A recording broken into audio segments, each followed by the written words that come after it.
So hello guys, good morning. সকলো কি খবৰ আশা কৰো সকলো ভালে আছে আৰু মই হলো বুবুল লোহাৰ আপোনালোকৰ নিউ শৰ্ট ব্লগলৈ স্বাগতম জনাইছো। তো মই কালি গৈছিলো শিৱসাগৰ নামটি মাহি গাঁৱলৈ। তো কালি তাত মানে কি আগতে আমি কাম কৰি আহিছিলো। তো মই মানে ইলেকশ্যনৰ টাইমত মই গুচি আহিলো। তো ভাইটি তাত থাকি আছিল, ভাইটিয়ে দেওবাৰে গুচি আহিলে আৰু ময়ো এতিয়া কাম যাবে নেকি সুধিছোঁ। তো তেওঁ নাযায়, তেওঁ যাব 2 সপ্তাহমান পিছত যাব। তো মই কালি গৈছিলোঁ, কালি যাওঁতে কালি মোৰ বাইকখনো বেয়া হ'ল, বাইকখনৰ সেই ফ্ৰণ্টৰ সেই ডিস্কখন বেয়া হয়।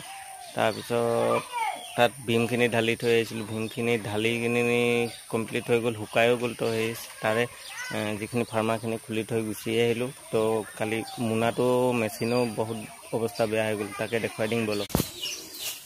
তো এয়া চাওক কালি মোনা অৱস্থা কেনেকুৱা হৈ গ'লগৈ। তাৰপৰা আহোঁতে মেচিনো আপোনাৰ গোটেইখিনি মোনা দেখিছেনে, তাঁৰখিনি ছিঙি মেলি একদম